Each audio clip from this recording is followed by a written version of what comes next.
नमस्कार। Class 9th का chapter है केमिस्ट्री में matter in our surrounding. Start करते हैं। Matter everything which occupy space and has mass called matter. For example air, rice, water, chair, anything, table वगैरह हैं, books वगैरह हैं, अपनी पेन है, जो भी हम डेली लाइफ के अंदर यूज में लेते हैं। Everything is matter. एग्जाम्पल क्या नहीं हो सकते हैं, जैसे अपनी फीलिंग्स हैं, स्मेल्स हैं, ये कभी भी नहीं स्पेस को ऑक्यूपाई करती है, नहीं इनका मास होता है, तो ये इसके मैटर्स के एग्जाम्पल्स नहीं है। Classification of matters. जो फिलोसफर थे, अर्ली इंडियन फिलोसफर, उन्होंने 5 बेसिक एलिमेंट्स में क्लासिफाइड किया था एलिमेंट मैटर्स को। कौन कौन से हैं? Air, earth, fire, sky and water. इन्हें पंच तत्व नाम दिया गया। बाद में आगे फर्दर क्लासिफिकेशन हुआ।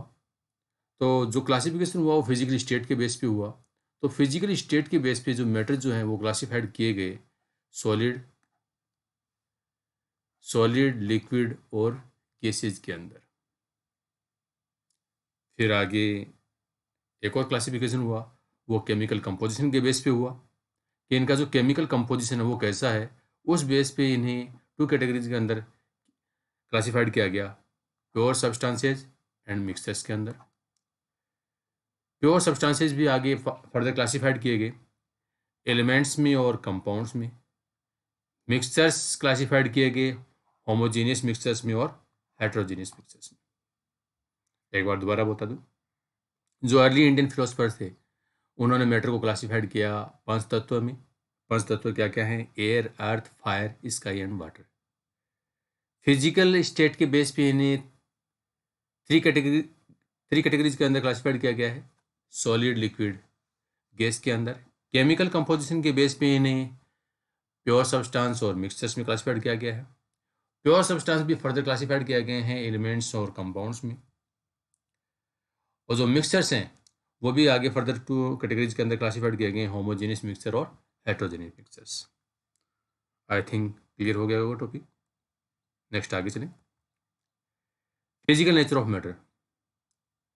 तो मैटर जो होता है उसकी फिजिकल नेचर क्या होती है? First point, matter is made up of particles. Particles से बना होता है matter. The particles of matters are very tiny. और ये जो पार्टिकल्स हैं ये बहुत स्मॉल हैं, बहुत टीनी पार्टिकल्स हैं। The particles of matter have space between them. और ये जो पार्टिकल्स हैं इनके बीच में क्या होता है? स्पेस होता है, स्पेस रखते हैं। The particles of matters are continuously moving. Continue क्या करते हैं? मूव करते रहते हैं। The particles of matter attract each other. और इनके बीच में क्या होता है? अट्रैक्शन होता है। जितने भी पार्टिकल्स होते हैं मैटर्स के अंदर उनके बीच में आपस में क्या होता है? अट्रैक्शन होता है। अगेन एक बार दोबारा रिपीट करूँ, मैटर पार्टिकल्स के बना होता है। और ये जो पार्टिकल्स हैं ये टिनी पार्टिकल्स होते हैं, स्मॉल पार्टिकल्स होते हैं। इनके बीच में प्रॉपर स्पेस होता है, कंटिन्यूसली मूविंग करते हैं और एक अट्रैक्शन फोर्स से ये सारे के सारे बॉन्डेड होते हैं। कुछ एक्टिविटीज़ हैं जिनके बेस पे हम देखेंगे कि जो मैटर है वो पार्टिकल्स से बना होता है। पहली एक्टिविटी देखें, take some water in beaker. एक बीकर में हम पानी लिया और उसका लेवल हम नोट कर लेते हैं। ये अपने पास बीकर है, सपोज करो इस लेवल तक मैंने इसमें पानी लिया है, मैंने इस लेवल को मार्क कर दिया। इसके अंदर मैं सम सोल्ट्स या शुगर में इसके अंदर डिजोल्व करूँगा और इसे ग्लास रोड से मैं स्टीर करूँगा, इसे मिक्स करूँगा। मैं ग्लास रोड से मैंने इसे मिक्स कर दिया। Level of water does not change. जब मैं इसके अंदर 1 स्पून शुगर इसके अंदर ऐड कर रहा हूँ, इसमें मिक्स कर रहा हूँ, तो जो लेवल था वाटर का वो लेवल मेंटेन रहा, वो चेंज नहीं हुआ। क्या रहा? वाटर का जो लेवल है वो मेंटेन रहा। इसे क्या प्रूव हो रहा है? This is because the particles of water get into the space between the particles of water. जो पार्टिकल्स आ रहे हैं इसके अंदर, शुगर या सोल्ट के जो पार्टिकल्स आ रहे हैं वो वाटर के पार्टिकल्स के बीच में आ रही हैं। तो वाटर के जो पार्टिकल्स हैं उनके बीच में क्या होता है? प्रॉपर स्पेस होता है। और वो वहाँ पे क्या हो रहे हैं, सारे के सारे उसके अंदर, उस स्पेस के अंदर आ गए। This show that matter is made up of particles. ये क्या शो कर रहा है कि जो मैटर होता है वो पार्टिकल से बना होता है। क्लियर हुआ सभी को? नेक्स्ट आगे चलें। The particles of matters are very tiny. जो पार्टिकल्स की जो साइज है वो बहुत ही स्मॉल होती है। इसके लिए भी एक एक्टिविटी करते हैं। पोटेशियम पर मैग्नेट लेते हैं 2 से 3 क्रिस्टल्स। पोटेशियम पर मैग्नेट का फॉर्मूला होता है कि MnO4। याद रखना, पोटेशियम पर मैग्नेट बोलते हैं इसे। इसके हमने 2 से 3 क्रिस्टल्स ले लिए और 100 ml हमने वाटर लिया। इस 100 ml वाटर के अंदर हम इसे मिक्स करेंगे। मिक्स करेंगे तो क्या आ गया, डार्क पर्पल कलर आ गया। अब हमें इसमें से 10 ml सॉल्यूशन टेस्ट ट्यूब में लेंगे और एनोदर कोई दूसरा बीकर है जिसके अंदर 100 ml वाटर है, उसमें हम इसको डिजोल्व करेंगे। और फिर अगेन हम 10 ml इससे लेंगे। एक और बीकर है उसमें डिजोल्व करेंगे। अगेन हम इससे 10 ml लेंगे। फिर अगेन नेक्स्ट बीकर के अंदर हम डिजोल्व करेंगे।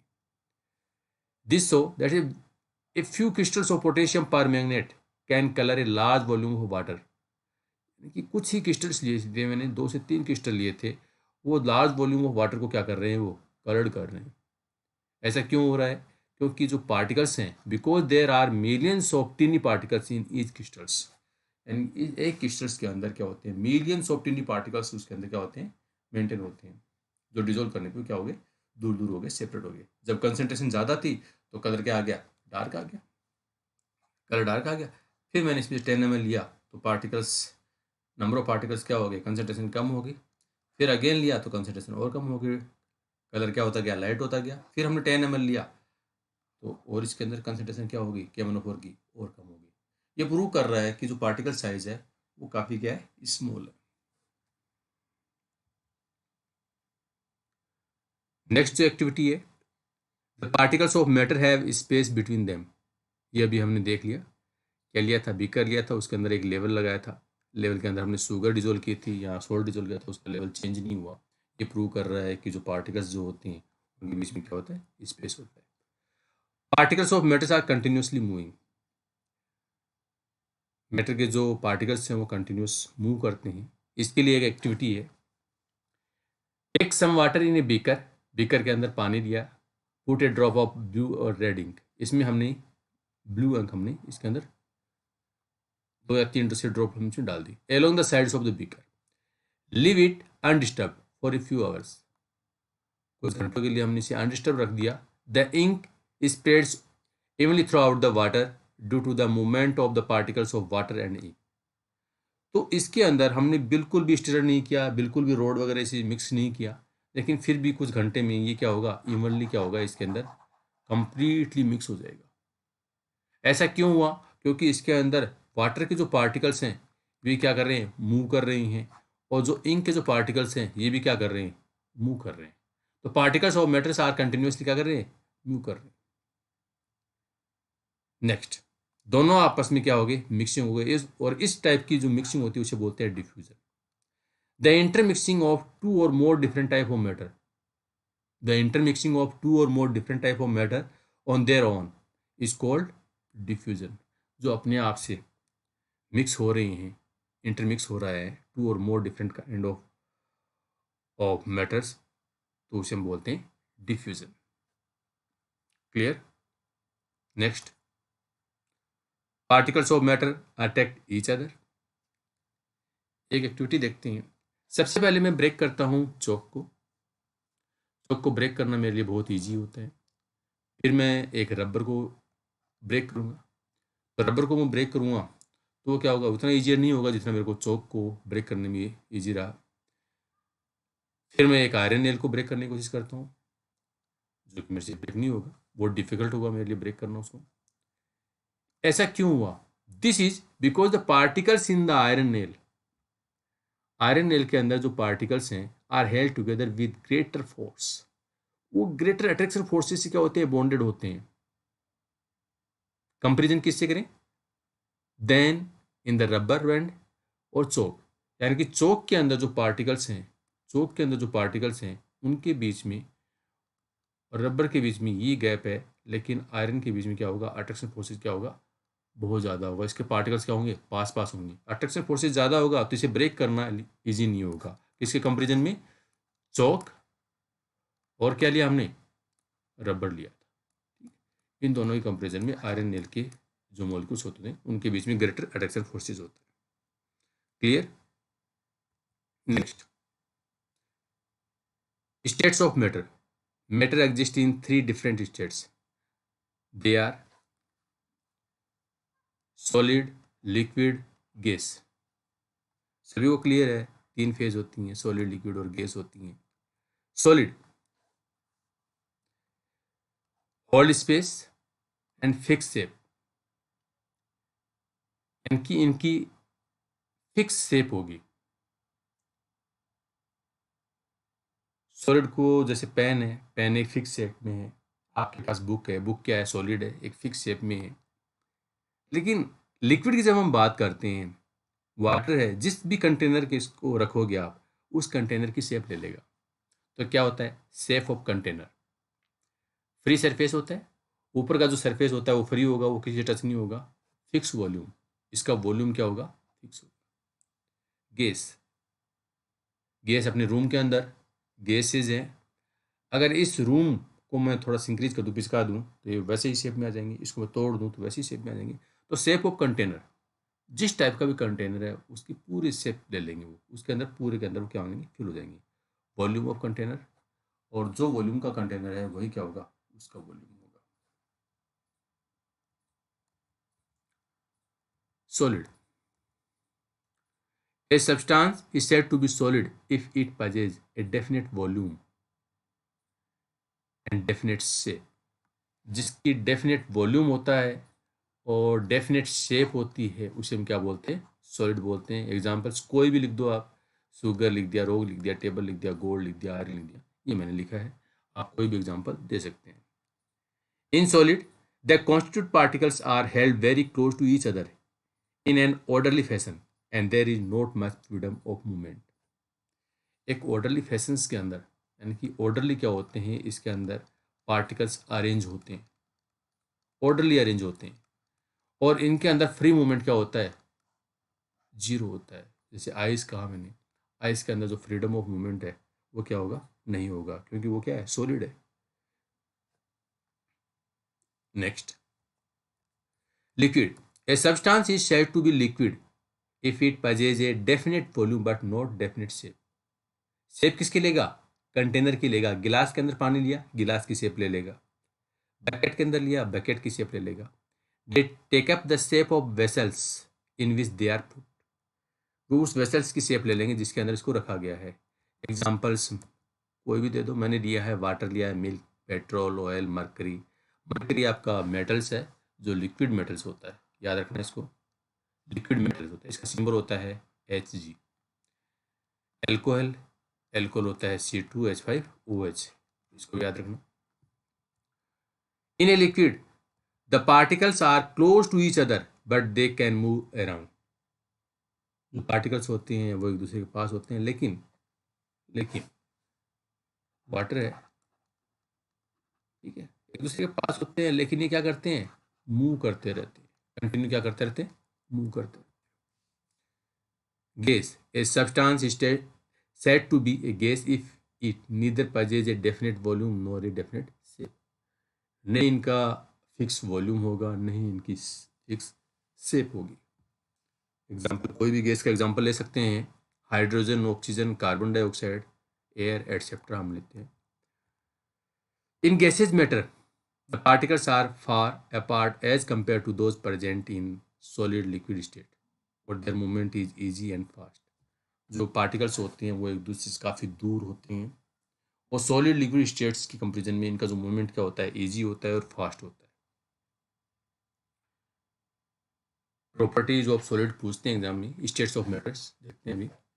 जो प्रॉपर्टीज ऑफ सॉलिड है, जो मैंने पहला पॉइंट बताया है, इनका डेफिनेट शेप और फिक्स क्या होगा, वॉल्यूम होगा। The space between the particle is minimum, सबसे नियरेस्ट पोजीशन पे क्या होंगे, प्लेस्ड होंगे। The force of attraction between the particle is maximum, attraction forces high होंगे। Moment of particle is minimum, moment इनका जीरो होगा। दे आर लिस्ट कंप्रेसिबल, उनको हम कंप्रेस नहीं कर सकते। The rate of diffusion is list, उनकी जो डिफ्यूजन रेट है, इंटरमिक्सिंग की जो रेट है वो क्या होती है, लिस्ट होती है, मिनिमम होती है। लिक्विड, लिक्विड है नो डेफिनेट शेप, वेसल्स की शेप लेते हैं लेकिन इनका वॉल्यूम क्या होगा, फिक्स होगा। The space between the particles is intermediate, जो इनके बीच में जो स्पेस होता है वो सॉलिड से ज़्यादा होता है लेकिन गैसेज से क्या होगा, कम होगा। तो हम लिखते हैं the space between the particle is intermediate, बीच का स्पेस होता है। फोर्स ऑफ अट्रैक्शन भी क्या होगा, इंटरमीडिएट होगा। मूवमेंट ऑफ द पार्टिकल क्या होगा, इंटरमीडिएट होगा। सबसे कम किस में, सॉलिड में, सबसे ज़्यादा किस में, गैस में, intermediate. They are less compressible, solid की तरह भी इन्हें भी हम कंप्रेस नहीं कर सकते। The rate of diffusion is more than solid, और इनकी जो डिफ्यूजन रेट है, मिक्सिंग की जो रेट है वो सॉलिड से क्या होगी, ज़्यादा होगी। Gases, properties of gases, no definite shape, no fix volume, gases occupy the whole space of the container, यानी कंटेनर का जितना भी स्पेस होगा सबको ऑक्यूपाई करेंगे।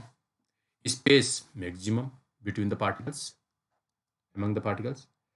The force of attraction between the particles is minimum. The moment of the particle maximum. They are most compressible, इन्हें हम compress कर सकते हैं। The rate of diffusion is more than solid and liquid. दो gases रखेंगे तो वो क्या हो जाएंगे, फास्टली इंटरमिक्स हो जाएंगे, तो इनकी डिफ्यूजन रेट क्या होती है, सॉलिड और लिक्विड से हाई होती है। डायग्राम के थ्रू समझेंगे। सॉलिड जो होता है इसके अंदर जो पार्टिकल्स होते हैं वो ऑर्डरली अरेंज होते हैं, फिक्स शेप होगी, फिक्स वॉल्यूम होगा। इसके अंदर ऑर्डरली अरेंज नहीं होती हैं, वॉल्यूम फिक्स होगा, शेप फिक्स नहीं होगी। तो जो स्पेस है पार्टिकल्स के बीच में वो क्या होगा, इंटरमीडिएट होगा। अट्रैक्शन ऑफ फोर्सेज भी क्या होगा, इंटरमीडिएट होगा। और बाकी इसके अंदर क्या है, इसके कंपेरिजन में देखते हैं। पार्टिकल्स हैं उनके बीच में मैक्सिमम स्पेस होगा, एक दूसरे से दूर दूर होते हैं, अट्रैक्शन फोर्सेज लिस्ट होते हैं। सॉलिड को हम कंप्रेस नहीं कर सकते, लिक्विड को भी कंप्रेस नहीं कर सकते, लेकिन ये क्या होते हैं, मोस्ट कंप्रेसिबल होते हैं। इनके डायग्राम्स हैं, डायग्राम के थ्रू याद रखना है इनको। चेंज ऑफ स्टेट, जब सॉलिड स्टेट आती है उसको आप हीट दोगे तो ये लिक्विड स्टेट में चेंज हो जाता है। लिक्विड स्टेट को आप जब हीट दोगे तो गैसेज स्टेट में चेंज हो जाएगा। इसके जस्ट इसे हमें रिवर्स करना है तो हमें क्या करना होगा, इनको कूल करना होगा। देखिए, when a solid is heated it changes into liquid, when liquid is heated it changes into gas. जब हम इसे कूल करेंगे तो लिक्विड में, और लिक्विड को कूल करेंगे तो सॉलिड में। ये डायग्राम के थ्रू दिया गया है। ये सॉलिड है, सॉलिड को हम क्या कर रहे हैं, हीट देंगे तो मेल्ट हो जाएगा लिक्विड में, लिक्विड को हम हीट देंगे किस में जाएगा, बॉइल लग जाएगा, और फिर हम इसको और करेंगे तो किस में जाएगा, स्टीम में चल जाएगा। आगे नेक्स्ट आता है मेल्टिंग, फ्यूजन जिसे हम बोलते हैं। When a solid is heated, solid को जब हम हीट करते हैं the particles begin to vibrate with greater speed and begin to move more freely. तो वहाँ जो पार्टिकल्स है उसमें वाइब्रेशन स्टार्ट हो जाता है और वो क्या करते हैं, मूव करने लगते हैं।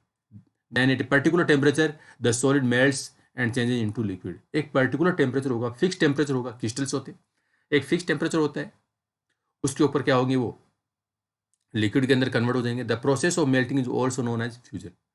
और ये जो प्रोसेस है, मेल्टिंग की जो प्रोसेस है, इसे हम क्या बोलते हैं, नोन एज फ्यूजन बोलते हैं।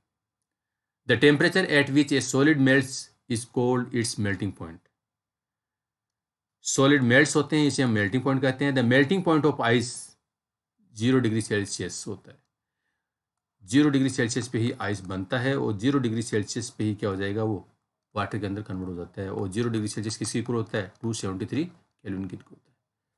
Latent heat of fusion important, exam में पूछते हैं, याद रखना।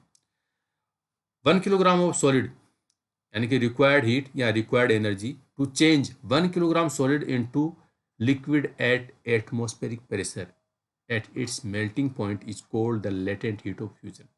1 किलोग्राम आपके पास सॉलिड है, इस सॉलिड को एटमॉस्फेरिक प्रेशर 1 एटमॉस्फेयर पर, अपने यहाँ पे कितना प्रेशर है, 1 एटमॉस्फेयर है, तो रिक्वायर्ड एनर्जी, जो भी मैं इसे एनर्जी दूंगा तो रिक्वायर्ड एनर्जी जो भी है, जो इसे किस में कन्वर्ट कर दे, इसके मेल्टिंग पॉइंट पे इसे लिक्विड के अंदर कन्वर्ट कर दे, is called latent heat of fusion. Clear हुआ सभी को? नेक्स्ट आगे देखिए, ये आइस है, ये आइस है, आइस अभी मेल्ट हो रही है। 0 डिग्री सेल्सियस पे ही आइस है और 0 डिग्री सेल्सियस पे ही क्या हो जाएगी, ये मेल्ट हो जाएगी। तो एक फिक्स टेम्परेचर के ऊपर आइस जो है वो किस में कन्वर्ट हो जाती है, लिक्विड के अंदर। उस टेम्परेचर को हम क्या कहेंगे, मेल्टिंग पॉइंट, बॉइलिंग। जब लिक्विड को हम हीट देते हैं, लिक्विड को हम हीट देंगे तो it particles begin to move evenly faster. तो इसके पार्टिकल्स क्या होंगे, फास्ट मूव करेंगे। Then at a particular temperature, और एक पर्टिकुलर टेम्परेचर पर liquid begin to boil and changes into gas. और लिक्विड जो बिगिन्स हो जाएगा, बॉयल होना स्टार्ट हो जाएगा और गैस के अंदर कन्वर्ट होना स्टार्ट हो जाएगा। Boiling is a bulk phenomena, एक बल्क फिनोमिना है। When a liquid boils the bulk of the liquid changes into vapour. एक बल्क फिनोमिना है, इसके अंदर जो लिक्विड है वो बॉयल होता है बल्क में, और लिक्विड किस में चेंज हो जाता है, वेपर के अंदर। The temperature at which a liquid starts boiling is cold it's boiling point. जिस टेम्परेचर पे लिक्विड बॉयल करना स्टार्ट कर देता है, उस टेम्परेचर को हम क्या कहेंगे, बॉइलिंग पॉइंट कहेंगे। The boiling point of water is 100 degree Celsius. 100 degree Celsius को हम केल्विन में कन्वर्ट करेंगे तो 273.15 में हम इसको ऐड कर देंगे तो 373.15 केल्विन आ जाएगा। इसको हम जनरली लिखते हैं 273 लिखते हैं, 0.15 लिखते हैं। Latent heat of vaporisation, the amount of heat energy required to change 1 kilogram of liquid into gas at atmospheric pressure. 1 kilogram आपके पास क्या है, लिक्विड है, तो required energy to convert 1 kilogram liquid into vapour, one gas के अंदर हम convert करेंगे तो इस एनर्जी को हम क्या कहेंगे, लेटेंट हीट ऑफ वेपोराइजेशन कहेंगे। वाटर है, 100 डिग्री सेल्सियस पे क्या होना स्टार्ट हो जाएगा, बॉयल होना स्टार्ट हो जाएगा। सॉलिड, कोल्ड, हॉट के अंदर मॉलिक्यूल्स पार्टिकल्स वो दूर दूर आ जाएंगे। लिक्विड, कोल्ड, उसको हम गर्म करेंगे तो गैस के अंदर कन्वर्ट हो जाएगा। सब्लिमेशन इंपॉर्टेंट टर्म्स हैं, देख लेते हैं। Directly change solid into gas, the change of state directly from solid to gas or from gas to solid is called sublimation। यानी कि या तो सॉलिड से क्या हो, गैस हो, या इसका जस्ट गैस से सॉलिड हो, रिवर्स इसके, इसे हम क्या कहेंगे, sublimation. If solid camper ammonium chloride is heated, जो कपूर होता है और यहाँ अमोनियम क्लोराइड होता है, NH4Cl होता है, इसे हम गर्म करेंगे, इट चेंजेज इनटू वेपर। ये डायरेक्ट विदाउट लिक्विड में कन्वर्ट हुए वेपर के अंदर कन्वर्ट हो जाएंगे।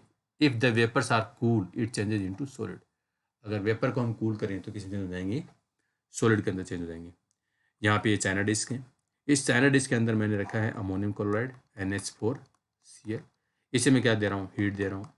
जब हम इसे हीट देंगे तो अमोनियम क्लोराइड वेपर इसके अंदर क्या होंगी, क्रिएट होने लगेंगी, फॉर्म होने लगेंगी।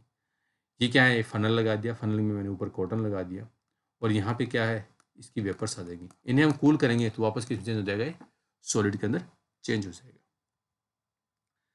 Effect of pressure on gases, when pressure is applied on gas, gas पे हम जब प्रेशर अप्लाई करते हैं, particles come closer and the gas change into liquid. अपने घर के अंदर जो गैस सिलेंडर है ना, उसको थोड़ा सा हिला के देखना, आपको पानी की सी आवाज़ आएगी, जैसे इसके अंदर पानी भरा हो। लेकिन जब हम वहाँ से काम में लेते हैं पाइप के थ्रू, तो वहाँ से क्या आती है, उनके पास गैस आती है। तो हाई प्रेशर के ऊपर जो पार्टिकल्स होते हैं वो दूर, जो लो प्रेशर पे पार्टिकल्स जो होते हैं वो दूर दूर होते हैं, हाई प्रेशर पे पार्टिकल्स क्या आ जाएंगे, पास पास आ जाएंगे। जब पार्टिकल्स पास पास आ जाते हैं तो किस में कन्वर्ट हो जाते हैं, वो लिक्विड में कन्वर्ट हो जाते हैं। तो we can liquefy gases by applying pressure. तो हम इन गैसों को हम लिक्विफाई कर सकते हैं किसके through, by applying pressure and reducing the temperature, उनका टेम्परेचर कम करके और उनके ऊपर प्रेशर लगा के। Compress solid carbon dioxide is called dry ice. याद रखना, सॉलिड CO2 जो होती है उसे हम ड्राई आइस बोलते हैं। If the pressure is reduce it changes directly to gas without coming into liquid state.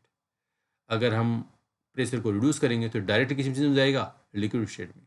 So solid carbon dioxide is known as dry ice, और सॉलिड कार्बन डाइऑक्साइड को हम क्या बोलते हैं, ड्राई आइस बोलते हैं। क्लियर है सभी को? Next inter conversion of the three states of matter. The states of matters are inter convertible. ये जो स्टेट्स हैं मैटर की, ये आपस में एक्सचेंजेबल हैं, चेंज हो सकती हैं, आपस में इंटरचेंज हो सकती हैं। The states of matter can be change by changing the temperature और प्रेशर। हम उनका टेम्परेचर चेंज करके, उनका प्रेशर चेंज करके हम इन्हें आपस में कन्वर्ट कर सकते हैं। सॉलिड, सॉलिड को गैस में कैसे बनाएंगे? सब्लिमेशन। गैस से सॉलिड कैसे बनाएंगे? सब्लिमेशन। सॉलिड को लिक्विड में कैसे कन्वर्ट करेंगे? फ्यूजन, टेम्परेचर देके। और लिक्विड को कूल करके हम क्या कर देंगे? सॉलिड के अंदर कन्वर्ट कर देंगे। लिक्विड से गैस वेपोराइजेशन, और गैस से लिक्विड कंडेंसेशन। ठीक है, याद रखना इसे। ये तो सब्लिमेशन है, ये जी याद रहेगा। इसे बोलते हैं सॉलिड से लिक्विड बोलेंगे, इसे बोलेंगे फ्यूजन बोलेंगे। लिक्विड से सॉलिड को आप सॉलिडिफिकेशन बोल दीजिए। ठीक है, लिक्विड से गैस वेपोराइजेशन बोलेंगे, और गैस से लिक्विड कंडेंसेशन बोलेंगे। नोट कर लेना, इंपॉर्टेंट है। Next, evaporation, the change of liquid into vapor at any temperature below its boiling point। यानी बॉइलिंग पॉइंट्स पे तो क्या होता है, लिक्विड गैस में चेंज होता ही है, लेकिन बिलो पॉइंट की बिलो, सॉरी बॉइलिंग पॉइंट की बिलो हम बात करें, लिक्विड किस में चेंज हो रही है? लिक्विड अगर वेपर के अंदर चेंज हो रही है, इसे बोलते हैं इपोरेशन। इपोरेशन इज सरफेस फिनोमेना। ये सिर्फ सरफेस के ऊपर होता है। सपोज करो आपका जो पानी है बकेट के अंदर रखा है, तो यहाँ से वो अपने आप वेपर के अंदर कन्वर्ट होता है। आप कोई हीट नहीं दे रहे हो, कुछ नहीं कर रहे हो, लेकिन वो अपने आप क्या होता है, अपने बाहर कपड़े सुखा रखे हैं आपने, कपड़े हैं वो शाम तक सूख जाते हैं, तो यहाँ पे ये जो इसके अंदर लिक्विड है, ये किस में चेंज हो रहा है? गैस के अंदर चेंज हो रहा है, एट रूम टेम्परेचर या at normal temperature, is called evaporation. और ये सरफेस भी होता है, इसके अंदर नहीं होगा। जैसे उसकी वाटर है, वाटर की सरफेस भी होता है, इसके नीचे से नहीं होगा। ये नीचे क्या है? लिक्विड ही रहेगा। Particles from the surface gain enough energy to overcome the surface, overcome the force of attraction and changes into vapour. अब देखो सरफेस के ऊपर क्या होता है, सरफेस के जो पार्टिकल्स है ना, वो नीचे के पार्टिकल से क्या होते हैं? बॉन्डेड होते हैं। ये एक अट्रैक्शन फोर्सेस इनको पकड़ के रखता है। जब इनके पास इतनी एनर्जी आ जाए कि इस फोर्सेस को क्या कर दे, ब्रेक कर दे, तो किसमें चेंज हो जाते हैं? गैसेज के अंदर चेंज हो जाते हैं। कौन कौन से फैक्टर्स हैं जो इपोरेशन को इफेक्ट करते हैं? The rate of evaporation depends upon the surface area. Surface area, अगर कपड़े को जितना ज़्यादा आप फैला के रखेंगे उतना जल्दी सूखेगा, सिकुड़ कर रखेंगे उसे उतना कम सूखेगा। अगर अपने दिन का टेम्परेचर हाई है तो इपोरेशन हाई होगा। अगर बारिश का सब मौसम है, ह्यूमिडिटी है, कपड़े नहीं सूखेंगे, फैन चलाना पड़ता है। विंड की स्पीड, अगर हवा तेज़ चल रही है, बाहर मौसम ड्राई है, हवा तेज़ चल रही है, कपड़े जल्दी सूख जाते हैं। तो इनको हम इसी स्टाइल से याद रखेंगे, surface area, temperature, humidity and wind speed. These factors are affect evaporation. Evaporation की रेट को ये क्या करते हैं? इफेक्ट करते हैं। Increase in the surface area increases the rate of evaporation. Increase in temperature increases the rate of evaporation. Increase in humidity decrease the rate of evaporation. Increase in wind speed increase the rate of evaporation.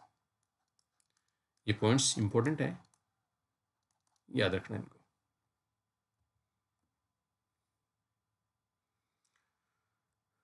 Next, यहाँ से question आपका आता है exam में, very very important है, note भी कर लेना इसे।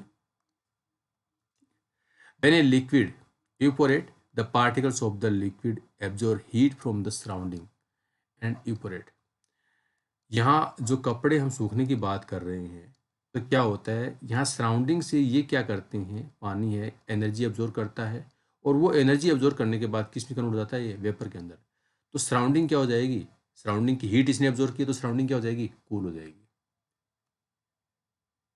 इसी के एग्जाम्पल देखिए, people sprinkle water on the roof और ओपन ग्राउंड। यानी कि हम पानी डालते हैं, कहाँ पे डालते हैं? अपने रूफ पे, छत पे डालते हैं, अपने ग्राउंड में डालते हैं गर्मियों के मौसम में, ताकि सराउंडिंग की जो हीट है, सराउंडिंग की जो हीट है वो वाटर एब्जॉर्व कर ले और किस में चेंज हो जाए? वेपर के अंदर। तो अपना सराउंडिंग क्या हो जाएगा? कूल हो जाएगा। Water absorb heat and make the hot surface cool, और जो हॉट सरफेस है वो कूल हो जाएगी। During summer we sweat more because during evaporation the sweat absorb heat from our body making the body cool।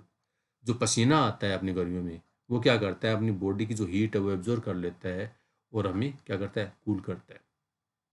Wearing cotton clothes in summer, जो हम cotton clothes पहनते हैं समर में, कीप अस कूल, वो हमें cool रखते हैं, because cotton absorb sweat, वो पसीना सोखते हैं, when the sweat evaporate it absorb heat, और जब इपोरेट होगा ये पसीना गैस के अंदर चेंज होगा, लिक्विड वेपर के अंदर चेंज होगा, कैसे चेंज होगा, वो अपनी सराउंडिंग की हीट को एब्जॉर्ब करेगा और हमें क्या करेगा, बॉडी को कूल करेगा, and making the body cool. Very very important है, ये भी एग्जाम में पूछा हुआ है, ये भी एग्जाम में पूछा हुआ है ना। ये तीनों जो पॉइंट्स हैं आपके एग्जाम में पूछे हुए हैं, अच्छे से याद रखना। अपने जो डेजर्ट कूलर है वो भी इसी पे काम करता है। घरों के अंदर गर्मियों के अंदर हम क्या क्या लगाते हैं, कूलर लगाते हैं, और जो वाटर वेपर्स आती हैं अपने रूम के अंदर आ जाती हैं, वाटर वेपर रूम में आ जाएंगे तो रूम की जो हीट है वो क्या करेंगी, एब्जॉर्ब करेंगी, और खुद किस में चेंज हो जाएंगी, वेपर के अंदर चेंज हो जाएंगी, और अपना रूम क्या हो जाएगा, कूल हो जाएगा। तो जो डेजर्ट कूलर होते हैं वो इसी पे काम करते हैं। थैंक यू, आई थिंक सभी को समझ में आया होगा। अगर कोई डाउट्स है तो मुझे मैसेज करना।